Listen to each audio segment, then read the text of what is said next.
we are going to start the afternoon session. So very good afternoon to all of you. Good afternoon, sir.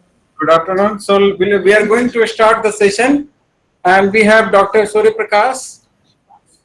So Dr. Surya Parkash is from National Institute of Disaster Management, which is the apex institution in the country looking after the disaster. But there are very limited persons in that institute, and he is one of the gem personalities from that place. What is happening at the national level in the perspective of disaster management? As you know, all the things have started after 2005, or you can say just after the tsunami. All the planners and all the people at the national level, they wake up. Earlier, they were not working that much. And even whole disaster management concept has evolved through the United Nations after 1990s. So earlier we used to think they are the natural event or maybe some man-made event, so they were not talking about the management. But gradually we have learned many of such events, even the natural hazards are driven by the people, they're driven by the human beings. So whenever we are making any developmental activities, then due to that activity, some impact is there. So that we have already seen in last 2 days, we have deliberated on various issues. And in the morning, we also discussed about some of the technologies which are needed at the grassroots level for the management of natural resources, because these resources become very important to mitigate the disaster. If we are managing the natural resources from the natural perspective, then more or less we are safe. But whenever we are playing with the nature, we are trying to over-exploit, we are trying to over-manipulate, so then it becomes problematic for us. So as a human being, as a human civilization, we need to develop, we have to go ahead, we have to find some path. But what is that path which may be conducive for us? These paths need to be recognized and need to be followed. So my dear friends, Dr. Surya Parkash will deliberate on various perspectives, and his major specialization is on landslides. And as you know, there are many areas in our country which are landslides prone. Even there are certain areas in all Himalayas. Apart from that, in some hilly terrain, maybe the Western Ghat, maybe some other places. What are these pockets? So he will describe you what are the pockets where landslides are common, what kind of structures are required there, how we can go for a better housing conditions there so that we can mitigate the landslide disaster, and is there any link of the landslides with earthquake, etc. So all such things we will find out in this session. And from your perspective, because you three institutions are located at Bharatpur, Jhansi and Bundelkhand, more or less a very similar kind of geographical setup, because you are facing the problem of droughts, you are facing the other kind of problems which such kind of problems are not faced by the other group of the people. Like people from Bhubaneswar, they are more prone to cyclone and some kind of hazards related to the disturbance in the Bay of Bengal. So from all perspective, we'll try to locate and find out certain pockets which are vulnerable from the landslide point of view. And in general, he will try to also discuss certain issues related to your areas. So may I invite Dr. Surya Parkash ji. And one announcement I would like to make here. Today, I will mail to all the coordinators a question paper, a test paper, and that test paper will be, maybe the test may be organized tomorrow or day after tomorrow. I will give you the timing. So that test paper will be sent to you today evening. So that is the announcement. So let us start with this session. And Dr. Surya Parkash is going to deliberate on landslides, and he will also put in the perspective of NIDM, National Institute of Disaster Management. Okay, sir. Okay. Thank you, Dr. Rai. and welcome to all the participants from all the centers and also at NITTR. Friends, basically I'm a geologist who has been working for disaster management for almost 2.5 decades. I started my work on disasters right in 1990. The fact that when disaster management started, it was 22nd December 1989 when the United Nations declared IDNDR, that is International Decade for Natural Disaster Reduction. And this started from 1st January of 1990 till 31st December 1999. And globally, there was actually one viewpoint that developing nations who have been trying for their growth best and hard efforts for their developments are still not able to prosper well. So what is the cause? What is making them lag behind? And when they introspected, they found out it is the frequency, magnitude, and intensity of disasters that is oftenly affecting them and eroding away the gains or the benefits drawn from the developments by them, right? So they said, what are they doing with respect to disasters that are actually eroding away their gains and benefits from the developments? So they tried to find out the answers. They found there was no systematic, scientific or structured framework for disaster management in any of these countries. So they started with an initiative that let's do some initiatives where we will collect all the database about disaster. What are disasters, where they are striking, when they are striking, what is their geographical extent, what is their timing of occurrence, what are their durations, and what are the elements that get affected, and what is the degree of damage or losses, and what is the time required to recover from those losses, get back to the normalcy, and then how are they going for redevelopments. So all these started with the 1st January 1990 onwards when IDNDR got implemented. And during this period, first phase of the IDNDR, lot of emphasis was on science and technology, because most of the people understood that we have to understand actually the science behind disasters and also the technologies that can be used to mitigate disasters. So basic work was why these disasters are happening, what is the scientific phenomena or processes that are actually controlling or governing them. So 4 years it continued. In 1994, actually there was a review of the progress being made by these countries. So at Yokohama in Japan, the United Nations took an overview of all the developments that had taken place during the last 4 years after the IDNDR. So they found that okay, the people have taken initiatives, but still it is not very structured and well planned. There is a need to give them a direction. So they found out there is an ad hoc mechanism of dealing with disasters. There is no institutional framework for understanding, developing an understanding or also managing disasters. In India also the situations were similar. So they proposed that all the countries should have an institutional mechanism to deal with disasters and also gave a framework of action. Yokohama Framework of Action in 1995. So till 2005, this Yokohama Framework of Action was to be implemented, in which institutional setups and mechanisms were to be decided by each of these countries.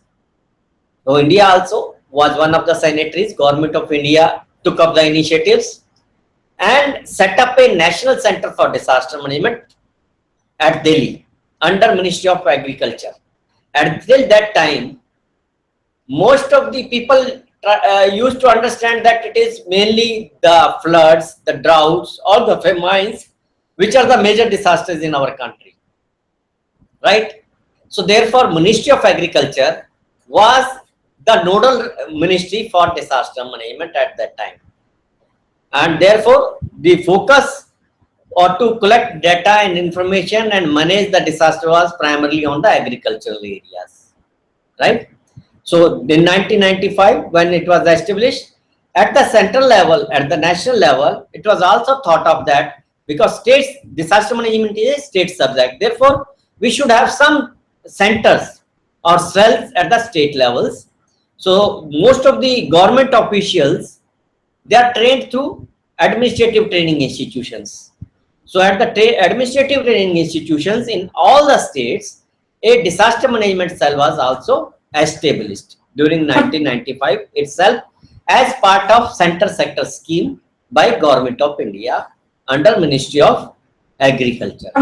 So now, from now onwards, as the system got established for training, capacity development, collection and dissemination of information related to disasters, therefore, the short initiatives, small initiatives began in the country for training and capacity development against disasters and preparedness against disasters. So, from 1995 till 2005, this continued. But in between, you remember we have a center from Odisha, Bhubaneswar. There was a major cyclone in Odisha, super cyclone, 29th September 1999. It gave a major turn to the activities related to disaster management because more than 13,000 people got killed and heavy economic and environmental losses incurred due to this super cyclone. So therefore, Government of India became serious and constituted a high power committee under the chairmanship of the then Secretary Minister of Agriculture, Mr. J.C. Park. Member Secretary was Mr. Anil Kumar Sinha from Ministry of Agriculture, who was afterwards the Secretary in the Ministry of Agriculture. Along with experts and members of that high power committee, they were given a task, referendum, to review the system in the country for disaster management. That what is existing, where we are succeeding, where we are failing, and what are the requirements, needs for disaster management, how those needs or gaps can be filled up. So they were supposed to review the whole system in the country in 1999 September onwards. They took about 2 years. In August 2001, they submitted the report. But prior to that, we had another major event which served as a turning point in the field of disaster management. That was the Gujarat earthquake, Bhuj earthquake, or sometimes named as Kutch earthquake, which occurred on 26 January 2001. So it triggered and pressed the high power committee to come up with its recommendation at the earliest possible. So in August 2001, this committee, high power committee, submitted the reports to Government of India, wherein they proposed that we have to have a dedicated system for disaster management in our country. We cannot go by ad hoc piecemeal measures and reactive actions against disasters. So therefore, they proposed that disaster management is a subject not only covering the famines, floods or droughts, but also includes earthquakes and other types of disaster which may be even human induced or triggered by human activities, which may include even social riots, stampedes, or even bomb blasts, serial bomb blasts, which can affect masses at a larger level. And we have to have a legal definition, legal empowerment. Till then, there was no specific act related to disaster management. So, with the recommendations of the committee, a disaster management bill was prepared in 2004 and placed in Parliament in 2005. It was passed within a very short period of about 2 months and notified on the first anniversary of the tsunami. You know, in between there was major tsunami, which again happened on 26 December 2004 along the coast of Indian Ocean, right? So therefore, all this actually pressed hard and served as a turning points in the field of disaster management. And the bill was passed on and notified on 26 December 2005, which is now known as Act 53 of 2005 as Disaster Management Act. So now we are both from the national and international, we are at the year 2005. Now at the year 2005 again, there was international review of the developments in the field of disaster management. After the Yokohama, as desired, we had established a good mechanism. The DM Act actually had proposed establishment of 3 different organizations, setups, institutions. That is, at the national level, I am telling you, National Disaster Management Authority, a dedicated authority, directly under the chairmanship of Prime Minister of India. Second, National Institute of Disaster Management for training, capacity development, networking, linkage, dissemination of knowledge, coordination, etc. Documentation of disaster. Thirdly, it also proposed that we don't have a specialized skilled human resource to act against disasters at the time when they happen.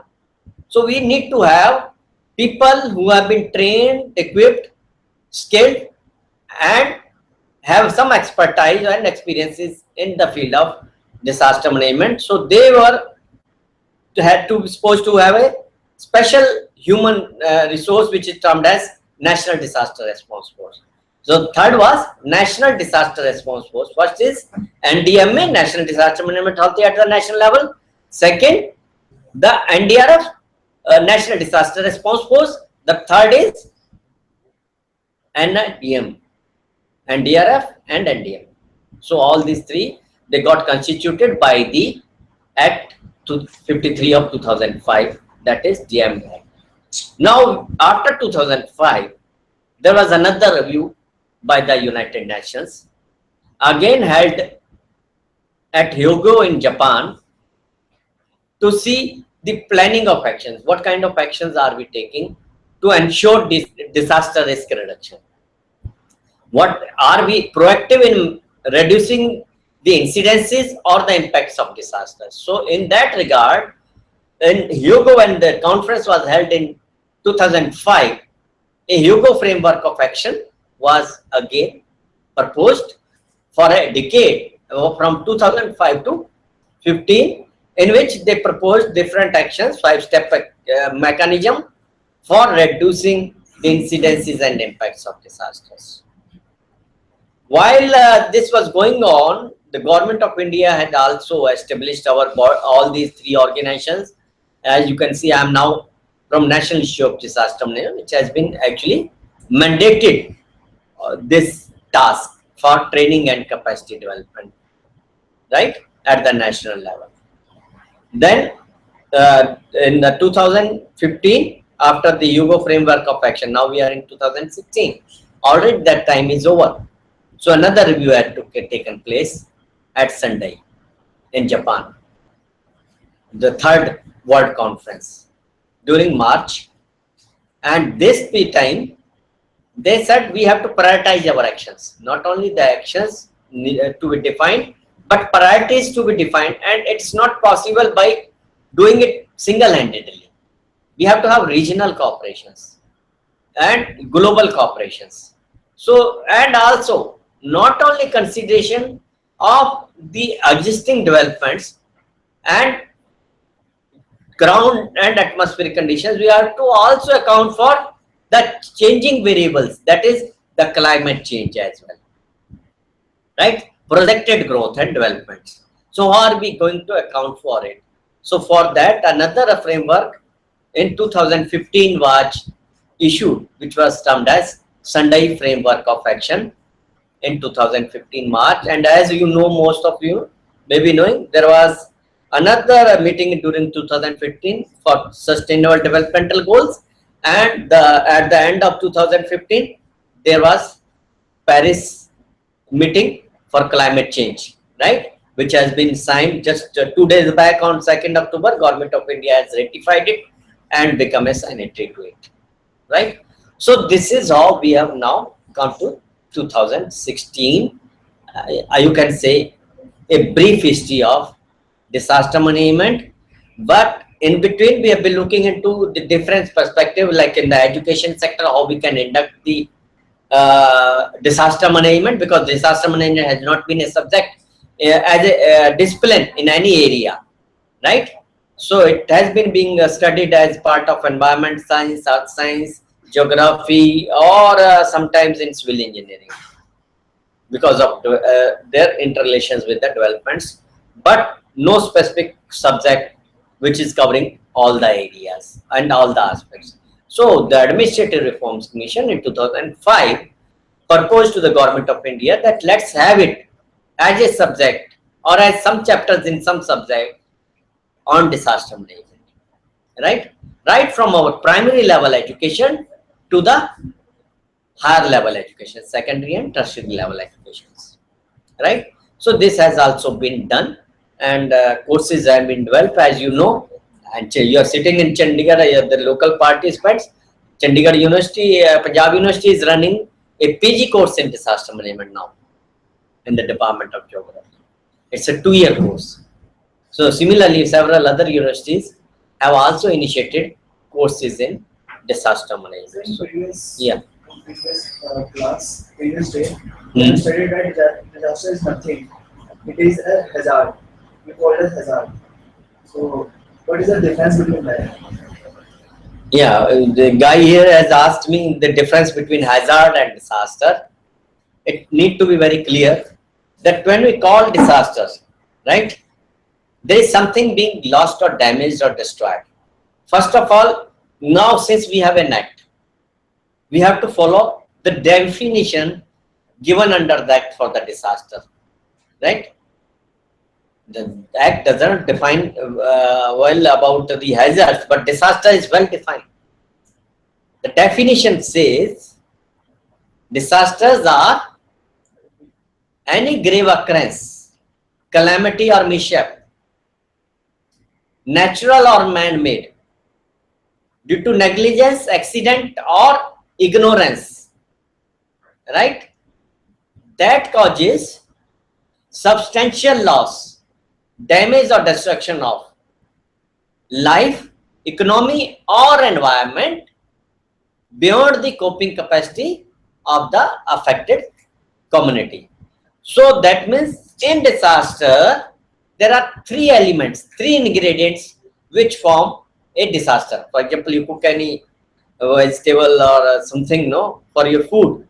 You need to have some items to be mixed together to make it worth eating, right? So for a disaster to be declared, to be happening, there are 3 main ingredients. One, we said any grave occurrence, mishap or calamity means something that has a potential to cause damage, right? Which is actually termed as a hazard.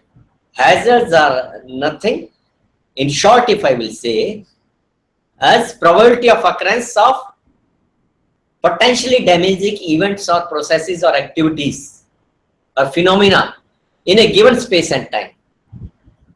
That is termed as hazard, right? It can be natural, it can be man-made or anthropogenic, right? Or it can be hybrid, mix of 2, right? The origin can be anything. But then this hazard have an encounter with element at risk. What are those elements at risk? Broad classification we have done is life, economy and environment, or life, property or environment we say, right? Which may be fixed assets or flows, right? And environment, what it constitute? It constitute everything around you: land, air, water, bioresources, natural resources. No, so everything is included. Any damage, substantial damage means the degree of damage or loss. Now it is rational. What is the third parameter? This loss is beyond the coping capacity of the affected community. So you have 3 parameters: hazard, element at risk and the degree of damage and loss potential, and divided by capacity, coping capacity of that affected community. So hazards are a prerequisite for disasters to happen, right? But not all hazards may turn into disasters, because if we prevent, we avoid their encounter or their interface with the vulnerable elements, right? Or exposure of vulnerable elements to the hazards, then it will not turn into disaster, right? For example, a deep-seated earthquake in the ocean of very high magnitude may not cause any losses. It could have been a hazard because because of its high energy, it has a potential to cause damage. But because of its location and no interface with any element of human interest, will not be termed as a disaster.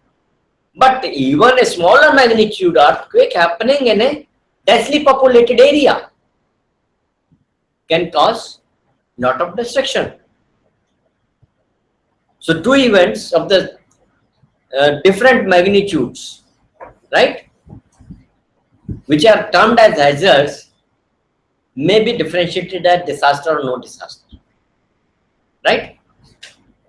So hazards and disasters need to be distinguished, and hazards are one of the essential components of disasters to happen. Clear? So now I go ahead with our topic on landslide management. Since this is a topic that I have been given, but before I go for the topic, I just will read for you a Czechoslovakian proverb: misfortunes enter when window is left open to them. What I mean to say when I said disasters, there is a human component also, because role of human beings, human-centered approach is required. Disaster management otherwise will not be of use until unless there is some human element involved into it, because you cannot control a volcanic eruption which is happening at a larger level, right, by natural processes, but you can always control the exposure of population to that explosion, right? So that's why we say, where are we leaving space for disasters to affect us? Are we doing something wrong? Negligence, accident, or ignorance? That's why we get affected, right? So if we remain careful, we remain watchful, and we take precaution, we may not get affected, right? So misfortunes enter when window is left open to them, because we see very big things, but ignore smaller things, pitfalls that can actually lead to failure of the whole system as well, right?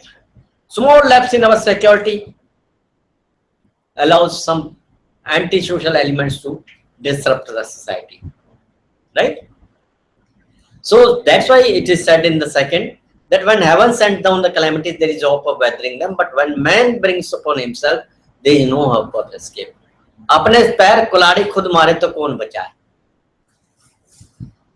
And now, before so far I've communicated in English, I would like to know from the centers as well as the audience here, because I deal with communication, and one of the best things that we have to do in communication is understanding the person who is our recipient of the communication, and so we have to be at the same levels so that what I am trying to communicate and you can understand.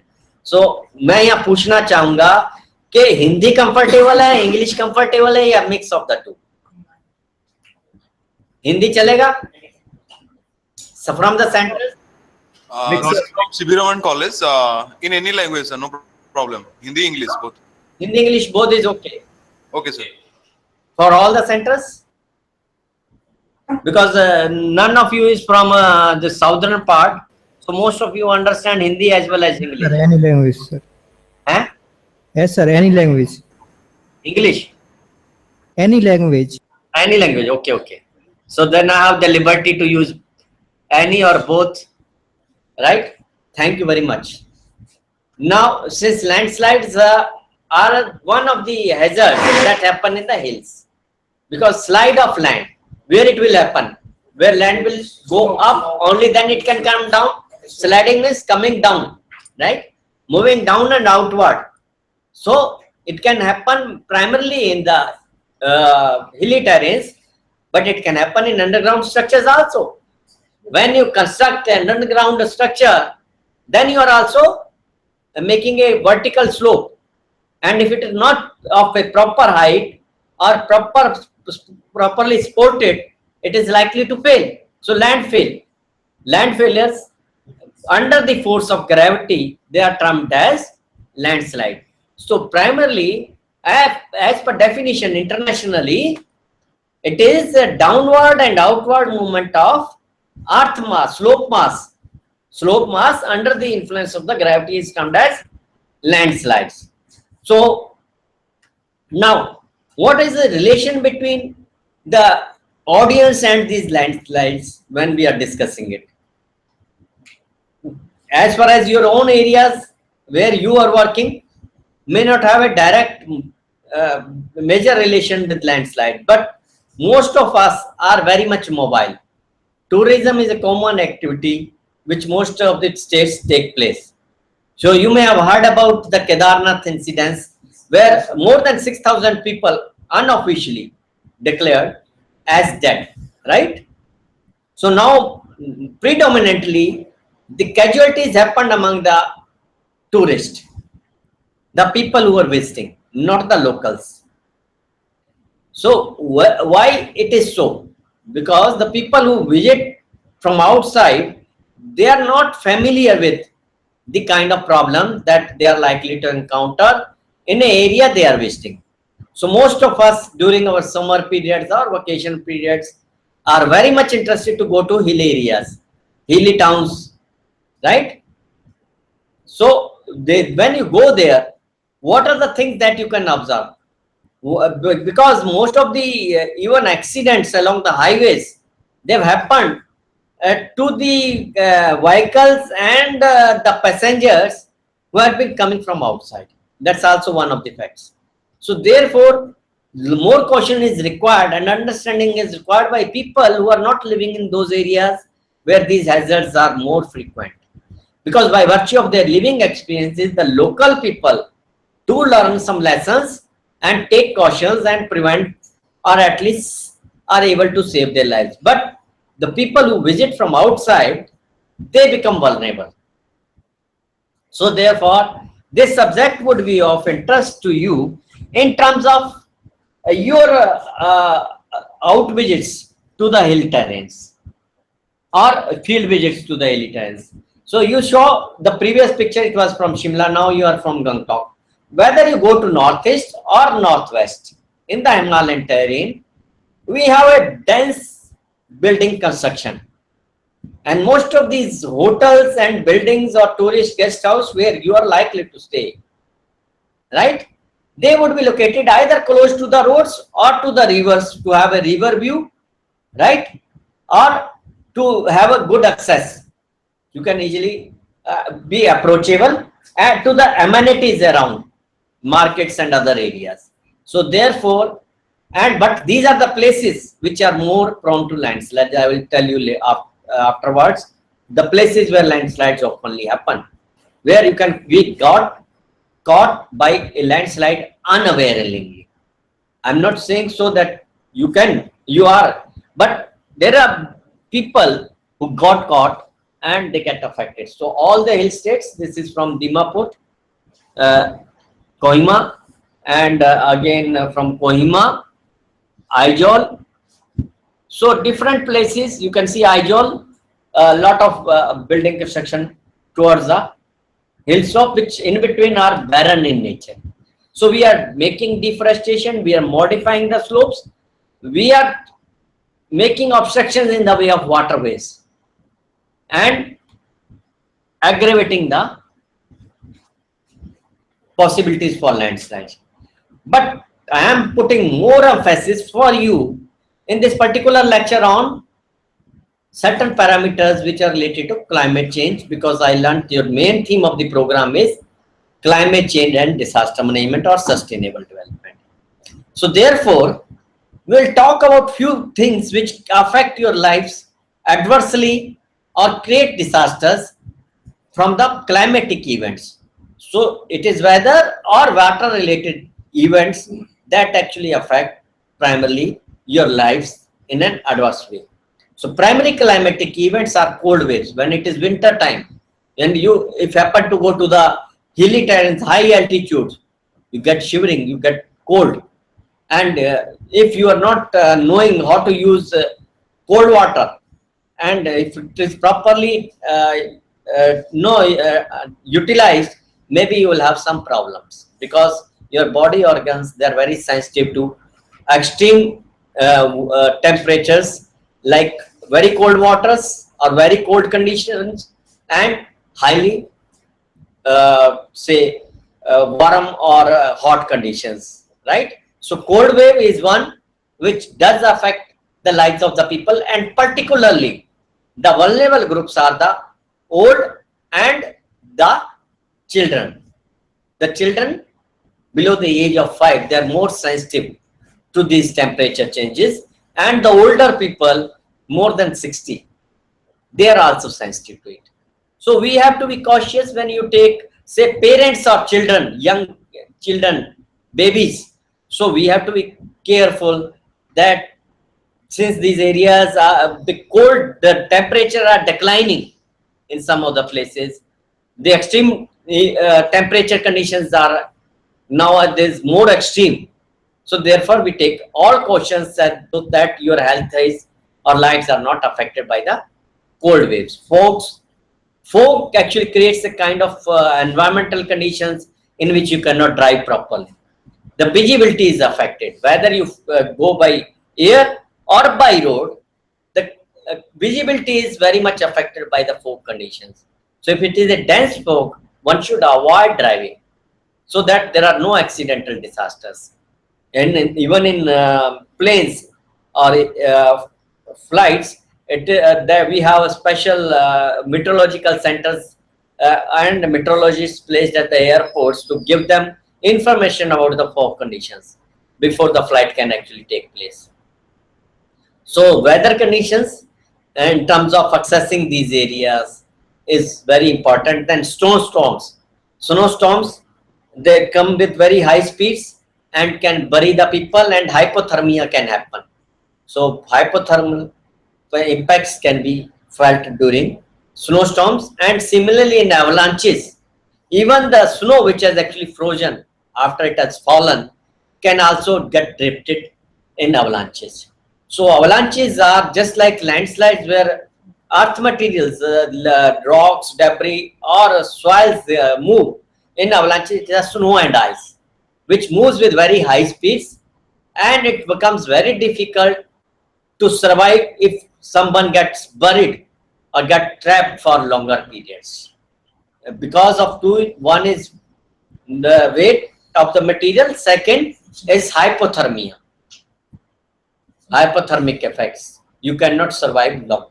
Snow में friction ही बहुत कम हो जाएगा हाँ, lands में friction yeah, yes. Earth materials, they have higher friction angle compared to snow, so mobility is high, right? Then heat waves, hailstorms. Hailstorms affects our crops more.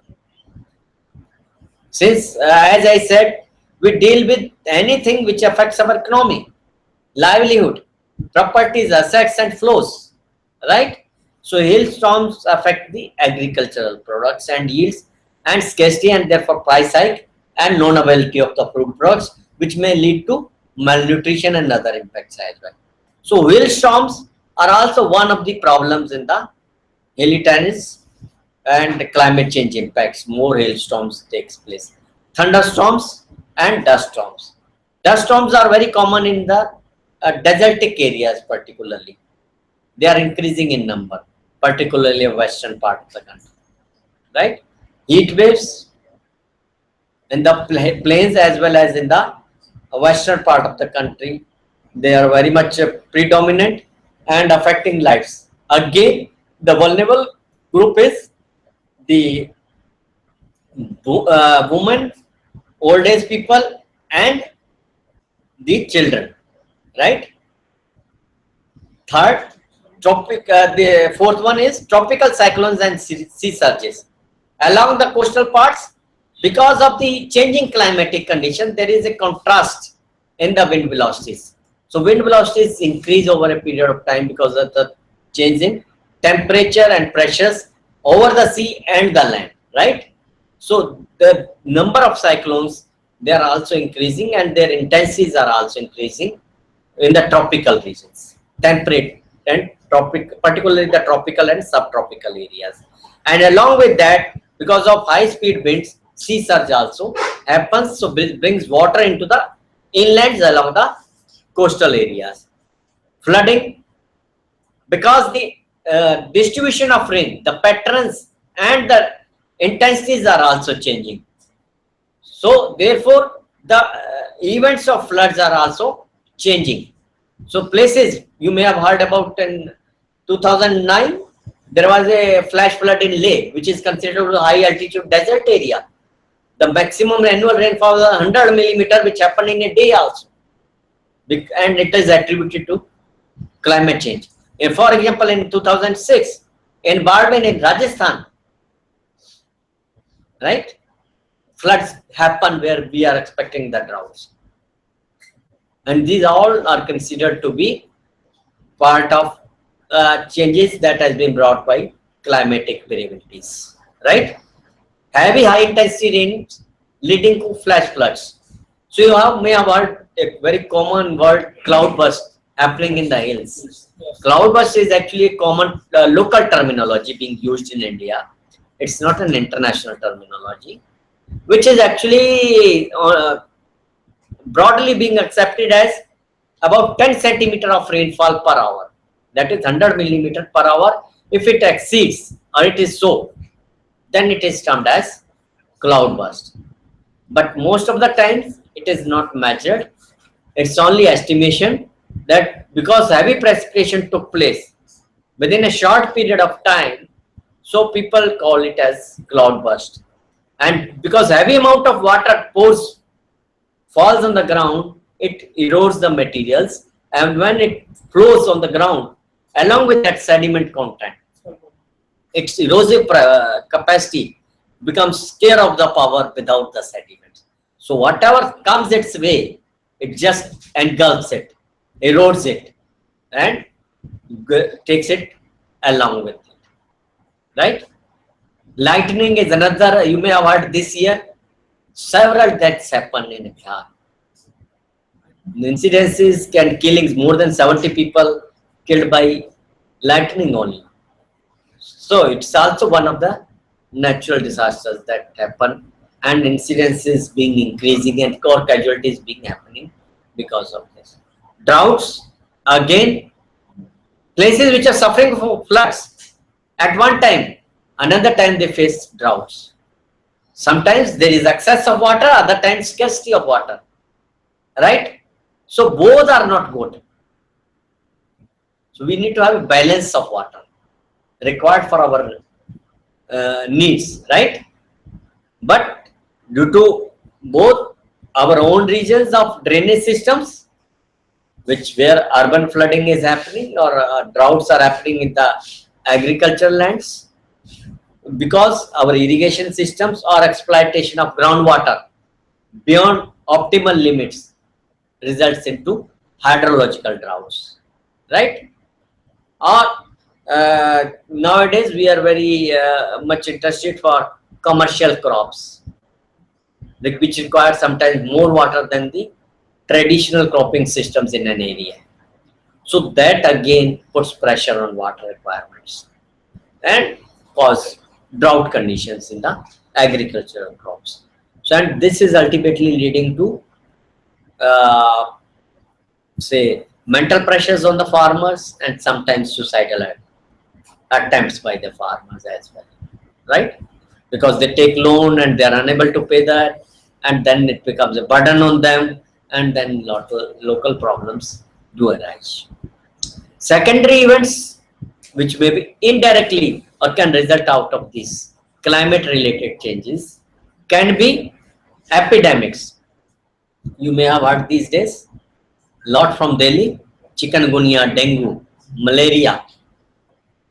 Most people getting affected because In several places there are water bodies, open waters, where these vectors can develop and grow, right?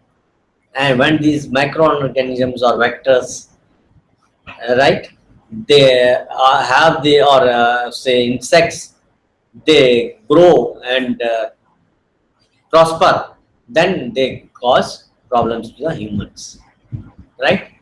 So this is an indirect result of climate change, rainfall induced problems. Urban and rural water shortages. If precipitation is not appropriate, change the pattern or the amount, right? Then we are likely to suffer, because particularly in the urban areas, what is happening? Most of these surfaces, they are concretized. More runoff and less infiltration. So groundwater table always getting depleted, always getting down. So lot of problems getting with that. And the rural areas, again, for the irrigation purposes, many of the farmers in the Punjab, Haryana and such states, they're depending on tube wells. Withdrawing water without consideration of optimal exploitation, how many tube wells can be having in a unit area, depending on our aquifer conditions, right? Then crop plantation failure or harvest failure. Now, sometimes what happens that, okay, rainfall was okay when you sow the seeds, right? But at the time when crop is growing or we are expecting yield to harvest, there is a period of dry spell, and that actually affects the whole crop and its yield. So ultimately, your though the crop exists on the ground in the agricultural fields, but there is no production, no yield, because of those dry spells. So again, a drought-like condition. So wilting takes place, and crop failures occurs, harvesting failures happen, right? This can be one of the problems as a secondary event. Malnutrition, if no food, malnutrition is likely to happen, because there will be price hike. Poor people, already almost 1/3 of the population is supposed to be in poverty condition, they will not be able to buy food, right? Hunger will take place. And finally, landslides. You may have heard, most of you, that when there is rainy season, more landslides happen, and because of poor water pressures. As engineer, you may be understanding, poor water pressures actually reduce the shear strength of the materials. The effective strength reduces and the stresses increase. So therefore, the resisting forces, they become less and driving forces become more, right? So therefore, the ratio of resisting by driving forces becomes less than 1, and factor of safety less than 1 means possibilities of failure of the slopes, right? So what are the reasons of landslides? We'll discuss that after, right? Because huh? You can say that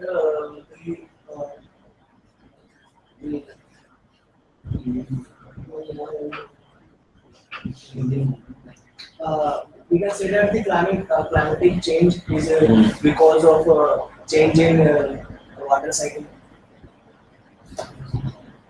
Changing water, no, So disturbance of- the change water cycle has changed because of certain changes that has been introduced in the atmosphere, right?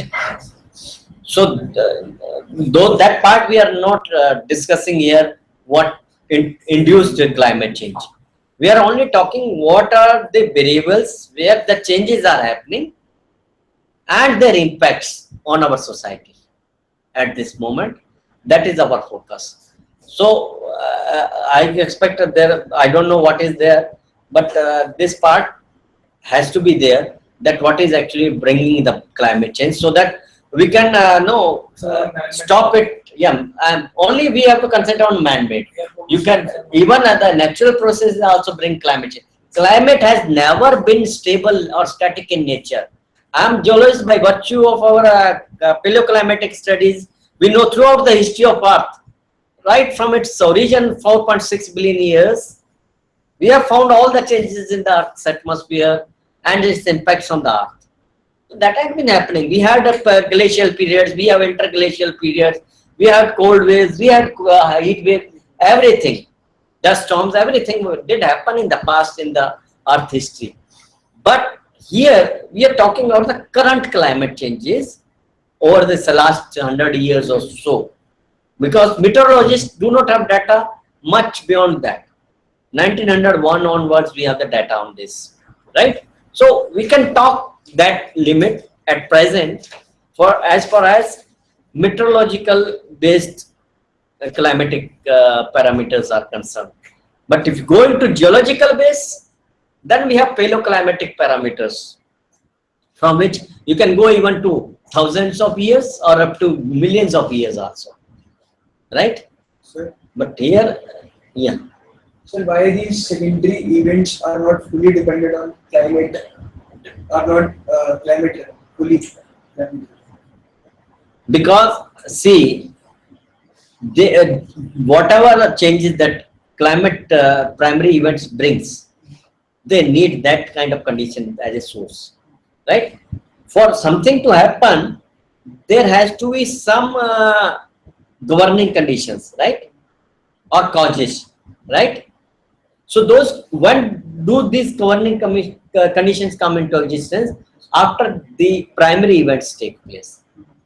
So when those primary event conditions, they exist on the Earth, then those secondary events get their governing conditions to happen. For bacteria, microorganism to develop, to grow, they need water bodies, stagnant water bodies, not flowing water bodies. Flowing water bodies, they cannot develop fast, but stagnant water bodies, that's why we say no कि cooler में पानी मत रखिए, है ना, या किसी ऐसे स्टैग्नेंट वाटर मत रखिए, चाहे वो फ्रेश भी हो, उसमें भी चिकनगुनिया का जो है micro organisms, insects can grow, right? It can lay down its eggs and then they can come up with viruses which can infect the human bodies. So you need water which is stagnant in nature for those vectors which actually transmit these viruses from one body to the other body, biological agent to the other biological agent, right? So that's why they are termed as secondary. Primary means directly happening. Secondary means the primary should happen for that event to occur, take place. You can sometimes say cascading also. Cascading means one leads to the other, right? So we are just going to finish up with this slide, that in the coastal area, particularly in Odisha, saline water intrusion are also possible, and mud flows in the hills, right? Mud flows are also considered as part of the landslides. And if you see the distribution of different types of natural hazards and their impacts, including both the, I'm talking say natural only, not man-made. So here it includes geophysical or geological and hydrometeorological. These are the two primary plus biological, which if compared, then almost 90% of the events, 80 to 90% of the events in the natural hazards are because of hydrometeorological reasons, right? 70% of the losses of life have been attributed and 75% of the economic losses based on the data available from 1980 to 2005. So that's why the hydrometeorological hazards, they are more significant. In terms of economic, we are losing almost 2% of GDP on an average annually and 12% of our central revenue. So these are the parameters which can be measured in terms of temperature, precipitation, sea level rise, you can always measure, and increased frequency of extreme events, very high intensity rainfalls, right? As I said, cloud burst incidence is increasing, right? Or the amount of precipitation within a space, or no precipitation leads to these kind of problems, or wind speeds changing over periods of time and space. can lead to problems in terms of frequency of disasters. Frequency means within a given period, how many times such events will happen. Magnitude means what is the scale of that energy with which they will affect. Intensity means what will be the degree of impact. How much impacts, larger impacts they can have, they can be classified. So changes in magnitude and frequency affect the exposure, because more the events, more the exposure. Likelihood of exposures will increase. Then average climate variabilities will modulate the underlying environmental conditions and socio-economic relations. Because if an area remains flooded for a longer period, the people will become economically vulnerable because they have lost their land and livelihood, right? So they will become more vulnerable if any other event happens. So underlying factors, they will be changed or modulated. Previously, because no flood was there or no drought condition, they are more resilient against them. But because this has happened, now after those events, they will become weaker and therefore more likely to get exposed and more sensitivity, right? And new hazards, for example, in the higher reaches in the hills, you have some lakes which are particular in high altitude areas where glacier bodies occur, and they are bounded and at sometimes forms lakes because of terminal moraine deposits, right? They are filled with water because when the ice melts, that forms water during the summer period. But if heavy precipitation also takes place at that time, because it's a natural damming by the moraine deposits, it can break. And if it breaks, then it can lead to flash flood, sudden release of that stored water in that particular lake. This is what was considered during the Kedarnath flood, that the water did not come just from the precipitation, but because of branching of the, which lake it was? Gandhi सरोवर, गांधी जी के नाम पे है वो lake, वहां पे गांधी जी की अस्थियां डाली गई थी, गांधी सरोवर, ठीक है ना? So they also come up, and some new bacteria are born, can be new kind of diseases also expected. So if you look at the trend over a period of time, you see, if you look at the geophysical hazards, they are consistent in nature, their frequency, their durations and the impacts or intensities. They are not impacts, but they're particularly the frequency and distributions are almost same as they used to be before the climate changes were happening in drastic manner. Now, if you look at the hydrometeorological hazards, put up as floods, wind and epidemics, the numbers are increasing over a period of time. And you can see during the last few years, the last part, that is a steep increase, right? So that means our exposure to these hazards, which are termed as hydrometeorological hazards, because of climate changes, are now very significant and invite our attention. इसमें मैं कहना चाहूँ कि एक शेर से कि जगाना आता है उसे कई तरीकों से, जगाना आता है उसे कई तरीकों से, दरों पर दस्तक देने खुदा नहीं आता, दरों पर दस्तक देने खुदा नहीं आता, पड़े रहो सहमे हुए यूं ही, पड़े रहो सहमे हुए यूं ही, अगर हवाओं के पर बांधना नहीं आता. So you have to learn, and these events trying to awaken you, make you alert, and you have to prepare yourself and have enhance your capacities to tame the disasters, right? That is the aim of disaster management, and become resilient. So since we are talking about landslides, most people consider that landslides do only happen in Himalayan terrains. It's not true. Almost more than 22 states and 2 UTs in our country, almost 25% of the land area, 1/4 of the land territory gets affected by landslides in our country. There have been reports of landslides to various degrees. Maybe the numbers may be less, the area may be less, the casualties may be different, but impacts are there. So if you can see, I have shown you a picture of a map of our country, showing distribution of landslides to various degrees, highly affected, moderately affected, and marginally affected states. So 22 states and 2 UTs. And if you see at the local level donation, with the level of risk, severe risk, high risk, moderate risk, and unlikely risk, we are prepared in Atlas at the national level, which depicts the different degrees of hazard in different parts of our country with respect to landslides. And also for the state level maps are available. And the data which I showed you previously was about 3000 landslides. Then we started working as disaster management.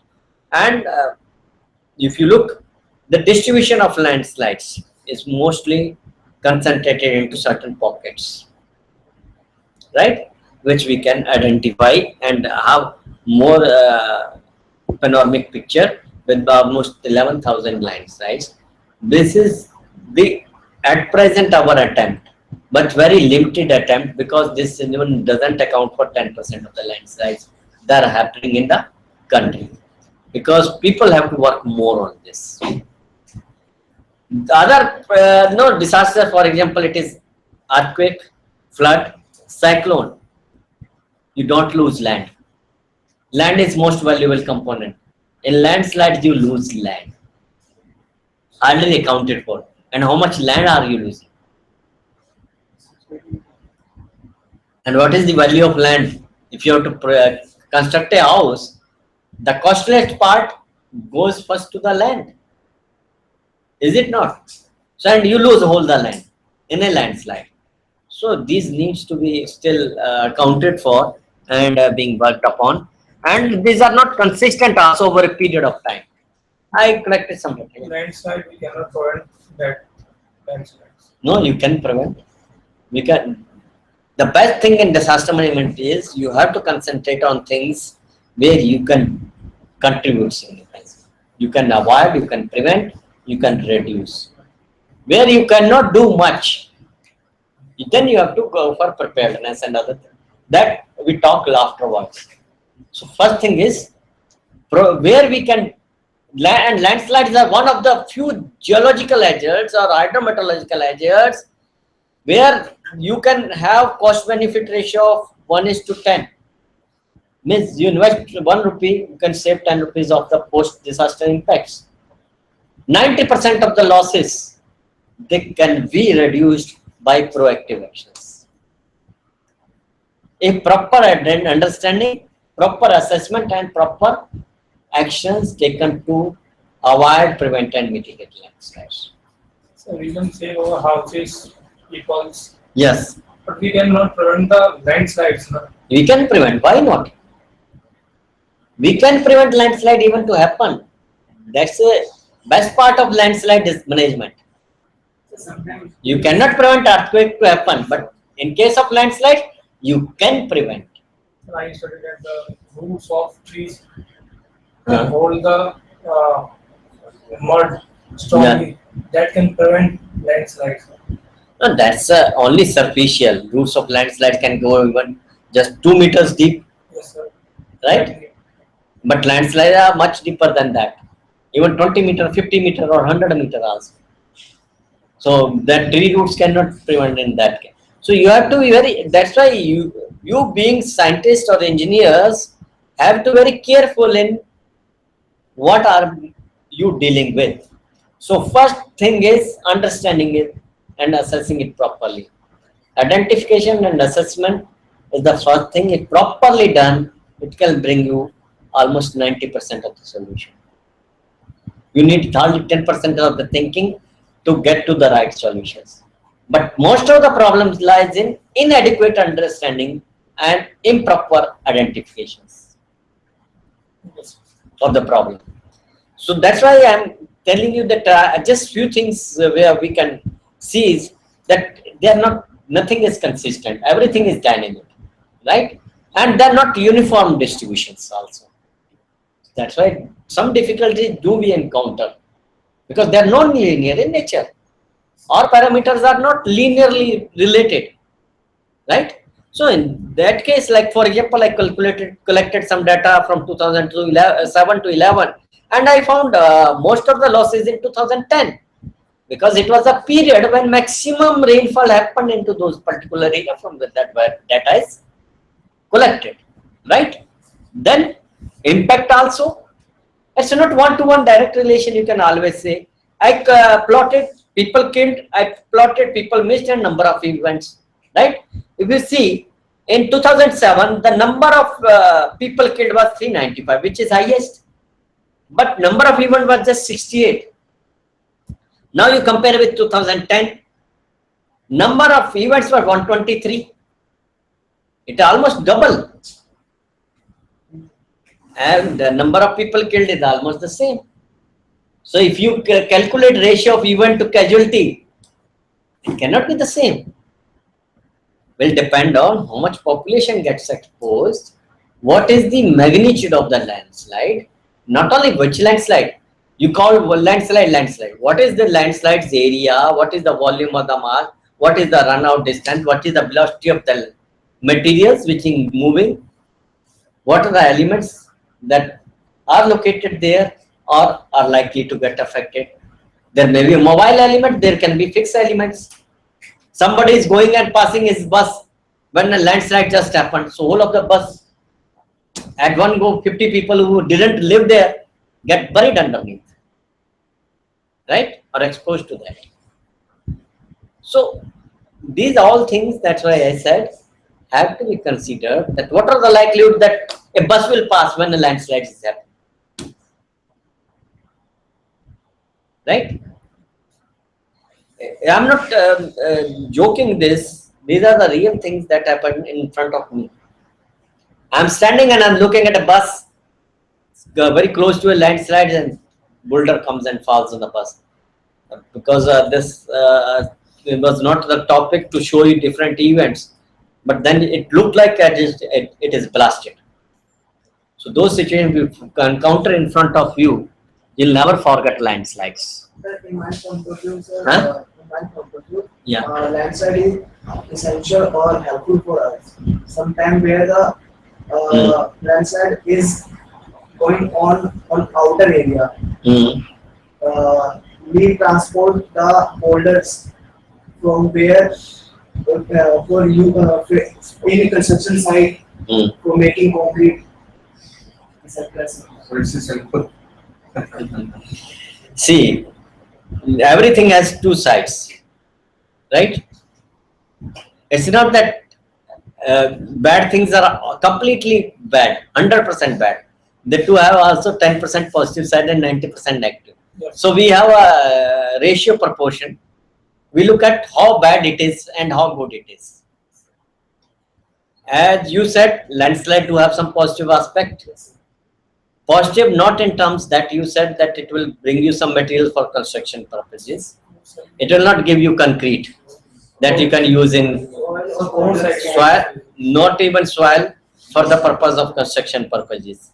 But it does give you some material. We do try that whatever generated by landslides, can I use it in an environment friendly way? So we do have some options that what material has been generated by landslides to be used as a wall against the landslide itself to stop it. Like, somebody is bringing something to hit you, but you stop and hit it back with the same weapon which is brought. So we want to do that with it. Instead of using our own machinery and resources, let's utilize the debris generated by the landslides as a wall. Because what we do normally in civil engineering, if something is coming down, we put a pressure against that. No? Put up a mass so that it stops it, inhibits its movements, right? So that is we call as retaining wall. So you can construct a retaining wall using that debris, but not for any construction purposes, for road or building. It cannot be used for road or building. It doesn't bring you in that way. In blasting, it is possible. We can manage the size of the fragments and its distributions and the volume areas. But in landslides, you cannot control all that. It's happening by nature, right? So positive, only positive aspect is that we say what has gone up would come down someday. Nature has a tendency to attain equilibrium, right? So based on its disposition, because something which is beyond the angle of repose has to come down. If it is coming down because of poor water pressures or earthquake vibrations, it is good that it has come down. Otherwise, it is coming down suddenly when you have located your building over the top of it. It is more dangerous, right? So landslides are natural processes to bring equilibrium over the slopes, right? Where the disturbance has happened, the angle of repose or changes that's why human role is important. You make some changes or induce some factors which actually aggravate the conditions for landslides to happen. So this is where we have to invite your attention, right? So for that, as part of disaster management, we have to have a policy from Government of India, which is for disaster management, 2009 October, released on 22nd, National Policy on Disaster Management after that, and also guideline, how to manage, what is the situation, what are the resources, who are the people, who are the organization. So national guideline on management of avalanches and landslides also there. Okay. Centers, anybody want to have any question in between, you can always ask. Please don't hesitate to ask in between also. If you think you have to ask any questions, right? Now your questions come. Where and why do landslides happen? This is the first thing that we have to understand. Where is my problem? What is the degree of the problem? And why is this problem? Right? So what is the degree of problem? You have seen the distribution maps. Where it is happening on mostly existing or old landslide sites, which are already disturbed and moved. Something which is already weak can always get exposed to certain problems. चाय break तो नहीं करना है?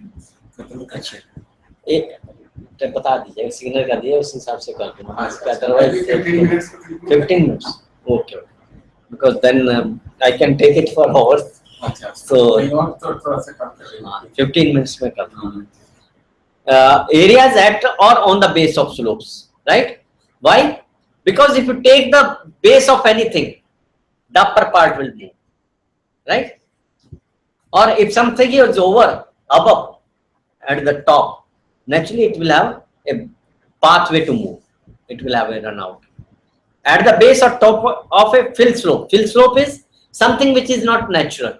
You are adding some materials to slopes. So that means there will not be a homogeneity and integrity. So they will always, कोई घर में कोई दूसरा बाहर का आ जाता है ना जैसे, तो उसकी एडेप्टेबिलिटी कम होती है, तो बाकी सारे जो लोग एक घर के होते हैं वो एक तरफ हो जाते हैं, तो बाहर वाला दूसरी तरफ हो जाता है. So it is normal tendency to have affinity among its natural materials and the artificial materials or additional we do, right? So they will have the difference, and the fill slope can form a slip lane. Then cut slope. Cut slope means you have modified the gradient or the height of the slope. Now gradient and height are very important governing factors in the stability, because the stability of the slopes will be determined by the materials it constitutes, right? And their strengths. So the strength of the material is dependent on the two things. What are those two things? Two major parameters: cohesion and friction, right? Cohesion keeps the particles together and friction inhibits the movement, right? Tries to stop the movement. So both these governing factors will determine the degree of the stability in that particular place. So if you are cutting them beyond the angle of repose and angle of friction, then the material will have a tendency to come down to attain that angle of repose or angle of friction on which it can feel stable, right? For example, you are in different seating position, you feel comfortable in that. But if I ask you, please state on your this or that and different modes, right? You cannot stay for long. So ultimately you will lay down and you will take your own position in which you are comfortable. So slope will again attain that position, which is it can stay for longer period. So it will fail and attain that position, right? Slope adjacent to highways, habitations, and idle sites. Why I am saying these? These are all different kinds of developmental activities where slope modifications take place. One. Second, these activities also bring changes in the water level. What is the other besides the cohesion and friction, right? This which determine the strength of materials. What are the other parameters which can affect the strength of the materials? Or the shear stress is present in the material? Because what you are doing? Shear strength against strength. Stress against strength. That is resisting and driving. No? So, what affects? Have you heard about it? Effective shear strength? What it is? Shear strength. How is it determined? What is the contributor or parameter which actually differentiate between normal shear strength and effective shear strength? So it's called, Anybody from the centers can tell? it's called the body to flow. Is the pore water pressure. So to move. In effective shear strength, you reduce the pore water pressures, right? And determine effective strengths, right? You put minus u in the strength parameters on the upper part. So this pore water pressures, they will change in the materials with the level of water, right? If it is a hydel project, the level of water will change, right? And if it is completely saturated, the strength will be different. If it is semi-saturated, strength will be different. And if it is dry, it will be different. You can best understood. Suppose if you take a dry soil, make a heap, throw it down, make a heap, right? What do you see? Suppose it is sand. What will be the approximate angle that heap will attain? Sand, what will be the angle that of repose of that material? If you will throw down and make it slope, it will make a slope. Huh? So approx 33, 34 degree. Very good. Very good. Approximately 30 to 35 degree is the angle that will be made by the sand. Right? Now you mix water and again pour it down. What will be the angle it will attain? Will it be the same? So it will 3 degree or 2 degree or 3 degree. It will increase. Centers, they're telling that it will increase. What is your opinion? The slope will increase or decrease if you add water to the sand and then pour it again down. It will decrease and it will become almost half of the angle. It will be almost 15 to 17 degree. So that means angle of repose is not just dependent on the material, but also the water available in that material, right? It's a degree of saturation. So degree of saturation, as the water gets added, dry slope may be stable, but wet slope will be. Somebody wants to say something? Yes, sir. Okay. Okay, we go ahead because we are short of time. And one of the persons here had asked me the regions for landslides. These are the primary regions for landslide. Geometrical change, I told you, slope, angle and height you are changing for construction and development that can, or inhibiting the water bodies, right? Pore water pressure changes, unloading and loading on the slopes, increase of pore water pressure, maybe water infiltration from some places, seepage erosion, land use changes, because land use change will also change the shear strength of the materials. Weathering, because materials get degraded, again their stability gets affected. Orientation of the slopes and bed. This is particularly important in case of rock failures, where rocks, they are dissected by different discontinuities, which may be in forms of bedding planes, foliation, or joints, or fault planes, right, or thrust. And these discontinuities will be persistent over a period, over a space, and form block-like sizes, and they are pushed apart, and landslide can happen. So, and the relationship with the slope of this discontinuity decides the possibility of failure, and the degree of movement, and direction of movement, and the distance of movement. Shocks, vibration, earthquakes can cause landslides, is it not? If any of you have visited hilly terrains after the Uttarkashi earthquake or Chamoli earthquake, or you may have heard that Nepal, 25th April, lot many landslides that happened, and even Kosi was blocked by a landslide. So landslides were the primary cause of actually casualties in earthquake prone areas in the hills. Almost 20% to 25% of the casualty and damage or losses in the hills after the earthquake happened because of landslides alone. That is the amount. In China, in Sichuan earthquake, I remember 12th May 2008, there were 80,000 casualty, out of which 20,000 only by landslides. But these parameters sometimes not segregated, so not well accounted for. Liquefaction is also possible in the silty soils where groundwater level is very close to the surface. So, and this can indicate how where the landslides happen. You will find certainly the new springs emerge, or old springs, they stop flow of water, new cracks, movement of ancillary slopes, sticking doors, cracking, leaning telephone poles, offset lines. I'll show you by photographs from the field. You can see that crop set. Normally you construct a retaining wall in a linear way, but if they found some displacements, then you can see the part on the other side where building is located as moves forward. Similarly, cracking and failure of the walls.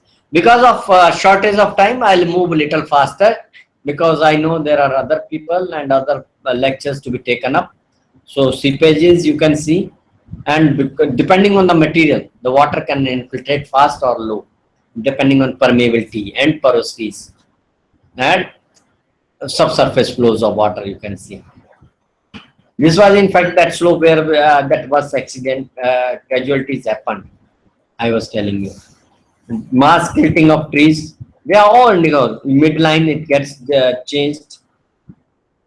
Cracks, loosening of the frame of windows and doors, ground pavements, all these are taken from the field, and these are the features that you can observe when landslides happen or there is a movement underneath the ground.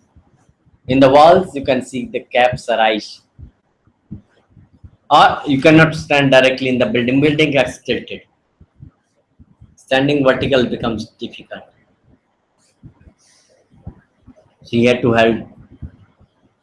So these are different causes. Because shortage of time, I'll just describe. You can take geological causes, you can take geomorphic causes, you can take hydrological causes, you can take anthropogenic causes, right? So in different ways, we can classify them.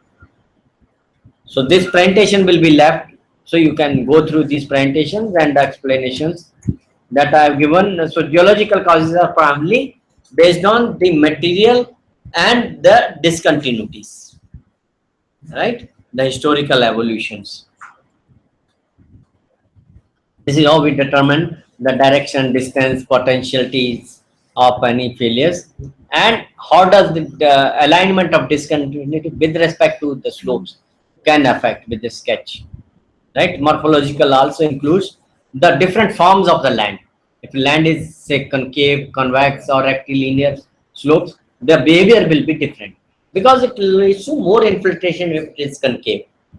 Water can stand and go and infiltrate and increase the pore water pressure. Similarly, loading vegetal cover, it can affect because at least in the surfaces, it will have a mechanical withholding as well as evapotranspiration for reducing the shear stresses because of pore pressures, right? Freeze and thaw will depends on extreme temperature conditions, that is climate. Shrink swell will depend on if it is clay soil, then the degree of shrinking and swelling characteristics will affect it, right? So this is the example I was quoting to you. So you can see with the sketch only dry and wet how it affects the cohesiveness and degree of repose. Previous slide. Huh?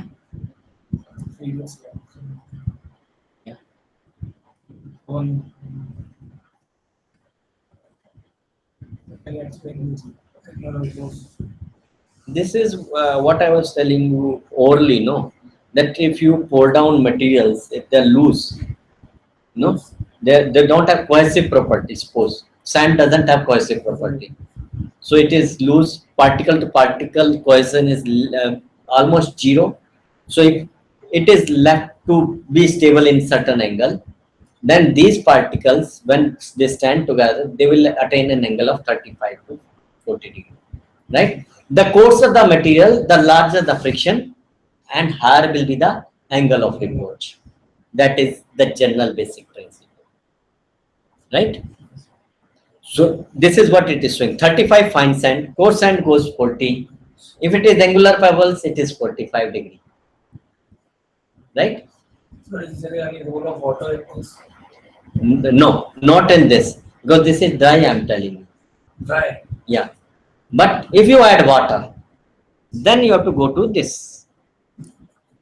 Here, now if you add water, with the inclusion of water, some cohesive forces develop. And cohesive forces will develop Fine. within these particles, because water has some characteristics to bring particles together. And this cohesiveness, as the amount of water goes on increasing, decreases, because water has a tendency to put hydrostatic pressure in all the directions, right? So the angle of repose will also get decreased with the increase in amount of water. This is what I wanted to communicate to us, Okay. right? And both ways. Trees, you talk, because most people believe landslide will not happen if there is a forest cover or there is a vegetal cover. This is also a myth. Landslide do happen in forest lands, because they can be even much deeper than the depth of the roots. But no doubt, as I said, the plantation helps of controlling and preventing superficial landslides through mechanical system, through the roots, where it acts as a network, and you can reinforcement, and other is through evapotranspiration, where it loses the water and reduces the pore water. And stem flow, direct rainfall erosion will also be reduced. So our broad leaves will reduce the direct surface erosion also by the rain parting. So there can be different ways where vegetation can also play a role, but not necessarily for the deeper seated landslides. Freeze conditions, you can see water flowing, it freezes when temperature goes down. This is the impacts of climate change. We are discussing about extreme climate temperature conditions, where once water, the volume increases once it freezes, right? 9/10. So 1/10th of the volume increases in that. So this increase in volume puts pressure on the material and develops cracks and problems. So anthropogenic is all those what we do through mining, blasting, irrigation, leakages, forest, fires, and so on. So whatever projects and activities we do, we have to take care of this, and then we can moderate this. Avoidance through these different covers. I've given that cut and cover tunnels are possible to avoid landslide without doing any disturbance to the landslides. Roof sheds, concrete sheds, underground galleries, where we try to avoid, we don't interfere with the landslides. We find our own way and we let the landslide go. no interface, no encounters, right? So we find alternate means to avoid or reduce their impacts. Consequence: built balls, put some sand cushions, and you know the direction of the fall. So the material, so it loses some energy step by step, or catch traps, something one can do, or instruct people when moving so that they can avoid the impact. Small materials coming down, few boulders come down. If you say it is likely to fall, so people will get caution and give ideas to the people for construction. Avoid such places where this more infiltration can take place. In one of the places, the major landslide which actually disrupted the state of Goa at a few years back was Porvorim landslide, which had cut off the state from the other adjoining states. It happened because of garbage dump. The cause of water infiltration because of that. And you can see we create drainages, but we put plastics. So these things we have to improve. Prevention is possible if you avoid the cause of the problem. Water is one, modifications of gradient and slope heights is another, land use, land constructions, excavations, blasting, because results in cracks and fissures. So we divide management into three perspectives. One is structural management, where you can do for constructions, and constructions can be. We can already decrease the occurring of probability of occurring the landslide now. If we notice the cause of landslide, avoid the cause of landslide, Yes. we can only decrease the probability, not 100% that it will not occur. Yes. Not necessary. See, once you know the cause and you have removed the cause, then likelihood will get reduced to an extent which is acceptable. Where do we go for management is when the limits go, there are three types of risk. One is acceptable risk against the gains that we have. You every day travel, you know that there is the likelihood of accident, but the probabilities are very, very low and gains are higher, and day to day is must, right? Second is tolerable. You go by the bus or train where pickpocketers are always active, and you know you keep some money which you will, if they take away, you can survive and you can continue and tolerable loss. Third is unacceptable. If somebody, if that pickpocketer, he puts his knife at your belly and threatens your life, it is not acceptable to you. Unacceptable. So same in hazards and disasters. If landslides threatening, what is the threat and what is the magnitude, no, and what is the degree of probability? That's why in the definition itself, I told you what probability of occurrence, Yes. right? So you have to reduce the probability or the impact. हाँ बताओ. जोर से पूछो question तो उधर सब हाँ दूसरे लोग भी बैठे हैं उनको सुनना चाहिए उधर जाके आगे से पूछो. कोई नहीं, मैं बोल दूंगा, रिपीट कर दूँ. बताइए. सर 200, 300, 400, 500, 1000 साल पहले जब ज्यादा ह्यूमन बींग्स नहीं थे, मतलब इतना स्कोप नहीं था, एक्सकेवेशन नहीं होते थे, तब लैंडस्लाइड्स तो बहुत कम अगर होती होंगी, लैंडस्लाइड्स और भी डिजास्टर हैजार्ड, लेकिन हमारी एक्टिविटी बहुत कम थी. Friends, he is asked that when the human interventions were least, that the time when human generations came into existence, humanity came into existence. So about 10,000 years ago, what were the distributions and incidences of landslides? Landslides, because they are not just human caused, they are also natural. As I said, the slopes, they are by nature unstable and stable, and nature tries to attain the equilibrium by this process, right? So landslide did happen in the past, in the history of the earth, several times.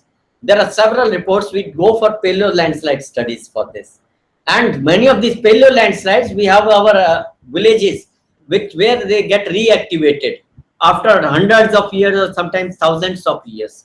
So if the village is getting established over a paleo landslide mass, it is very much likely that we will make changes in that land mass. They can become reactivated. So there had been landslides in the past during the history of the earth. even before human intervention took place. And but these human interventions that actually increase the incidences, the probabilities, and the impacts of the landslide. That's where we are trying to concentrate by structural measures. Structural measures, I was telling you, can be in form of retaining walls, restraining structures. You put anchors, you put bolts, dowels, nails, or in forms of reinforcement. You put some kind of say membranes, nets within the slopes, right? So that they become stronger. Reinforcement normally in the buildings also we do, right? So that they become stronger, they become flexible, and movements are inhibited. And non-structural measures include those ways like we can keep a control on land use. We don't allow water to be stagnant. We don't allow water bodies close to those places where landslides are likely to happen, right? Or we give a way out to the water, right? We don't inhibit it. So non-structural ways are the regulatory ways in which we prescribe methods through which the aggravation mechanism, through which the interventions of human beings, they can be reduced for the occurrence of the landslides, right? The third is risk sharing and transfer mechanism, in which insurance schemes, financial mechanisms, taxation, subsidies, loan schemes are also there. But in our country, the third thing doesn't exist much, because we still do not have any such schemes. But the first two are very much in existence. And then I had brought to you actually some of the examples from other countries where they have been successful, from Japan, from Switzerland, from Italy and other countries. They have done very good works, and they have been actually getting benefits of up to 90% from these avoidance, prevention and mitigation measures. So one of these techniques is restrained works from Japan, where they have used piles, shafts and anchors to stop a landslide. Because what we are doing, we are creating an inhomogeneity and inhibiting the movement process. So therefore, if it doesn't happen, so no problems will occur. Similarly, the superficial landslides through spring creep works, they are doing, but in India this is not in practice as yet. This is the one of the most common practices in Japan. Then the spring creep works, the process how it is being done. Just to give an idea that there are reinforcement and cements which are being used with concrete, and then made this kind of cellular structures over the slope surfaces. Then now this is the latest what Japanese have started. They found out their slopes were looking very unnatural. So a feeling of uncomfort comes. So they said, why not make it natural? So they combined with the, instead of using cement concrete, they said, why not use soil, right? With high pressure, which can serve instead of concrete, and also put some greenery in between these creep works, so that it looks natural. So they used geofibers and did some seedling and greenery work. Geofiber techniques they have done. So nailing is done on the ground, which doesn't get appeared on the surface, so that it becomes visible. So it is below, and then sand and soil, and then vegetable growth is done for the geofiber methods. So reinforcement through the polyester fibers is done for this. And the drainage is the best technique, because I said the strength being changed mainly by the water pressure. So let's control the water pressure. And one of the reasons for landslides at the base of the toe, from the base of the toe, is toe erosion. Protect the toe of the rivers, banks of the rivers, so that toe of the slope can be protected, right? And on the upper slopes, provide adequate drainage systems. It may be surface as well as subsurface drainage systems, and various forms. So this is the various forms of surface drainage systems, culverts, and these are not actually, construction is easy, but maintenance is difficult. People don't maintain. So after some years, they don't function well, and these problems arise. Subsurface, it can be in form of vertical wells or horizontal drainage galleries. Now, in our country, surface is okay, easy to do, but subsurface we are not very comfortable. So we have not yet done much works on these kind of works which are there in the Japan. They have been able to stabilize whole of the villages using this technique, taking of water from the slopes, from underneath the slopes directly. Whatever has gone underneath, it has to be captured back so that stability can be maintained. So is this a water tank? Not a water tank, it's a well. Well, Intake well kind of thing. Yeah, intake well. This is the, you can see one down. See whether really the water is coming from the underneath, but it was coming. A lot of water is present here, and we could see. And these are horizontal galleries.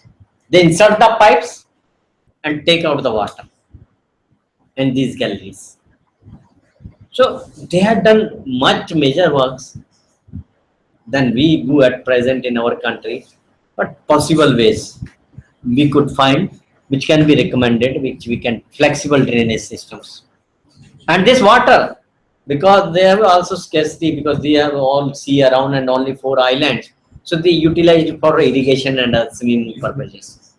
So they don't waste it. So like the debris, even the water from the landslide slopes being used. So they thought of this, they prepared it and they did it. And sometimes leaching is there, they have done even damming for it. So number of ways, and then regrading the slope. What have got disturbed, let's restore it. That is what we do. So then retaining walls, very common in India. Well, various kinds of retaining wall, and based on material and construction technique, the various names are given. Yes, Gabion wall, masonry wall, and boulder wall, or any other such things. And even the empty drum, diaphragm wall, and their polythene bags and other things, crib wall, where cells they are filled with materials. Yeah. They are utilizing everything. Yeah, everything possible being, and this is how we try to control at one of the places where landslide is getting triggered because of toe erosion, cross spurs being provided to reduce the speed of the water and reduce toe erosion. And there are actually different types of phenomena and processes in landslide. So based on the specific problem, specific measures are done. So that is one of the attention to be given in landslides. Since time is short, so I'll just close it and will not deal with other nets and meshes I have already shown to you. They can use multi-valves, reinforcements, and anchors, bolts, vegetative measures, jute mats, geofibers, geojutes, geomats, and vetiver grass being used. And unison techniques is one of the regulatory measures to allow, restrict, permit, or inhibit developments, right? Or allow development. So we have this kind of information, and what kind of developments and those along the contours, across the contours, and drainage systems. Some places are good in India also. Other and warning systems, we have SOPs from Ministry of Home Affairs which define these warning systems for mainstreaming.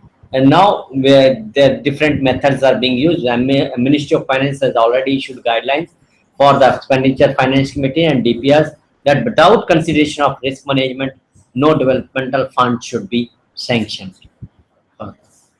So this needs to be practiced, and for this a specific format also given, the number of courses related to landslides, which we have given a number of innovative methods like tetrapods, double diaphragm wall, and USGS, the American Planning Association. They had actually prepared document of landslides planning, people book for understanding landslides. No, Chinese examples of procedures, regulations, and handbooks for managing landslides are there. And we have to also do what is vital, essential, and desirable for us, and reduce our gaps in theory and practice. No one can do it alone. All of us has to be together on one boat to manage problems, bigger problem like a child trying to solve these big boulders. These are some of the websites from where you can extract more information, and This is the final landslide, final slide, sorry, I would say, where I actually worked in the field, and I got support not only from the government administration, public, and communities, but also this wildlife monkey with its baby came to the car, given by the son of the priest of the famous temple, Vishwanath Temple, and with the support from district administration, and state government, and forest departments I was working. I said not only not only the human beings like doing good things and support you, but even the wild hostile life, which is considered to be very angry, hostile, but becomes hospitable and affectionate to you if you do good for them. So all being good, do good and have good. With this, I would say that we can do, and I'll end up with one share that I will say. Okay, because we have a dream to build a disaster-free India, resilient community, right? So for this, it will possible if you follow this.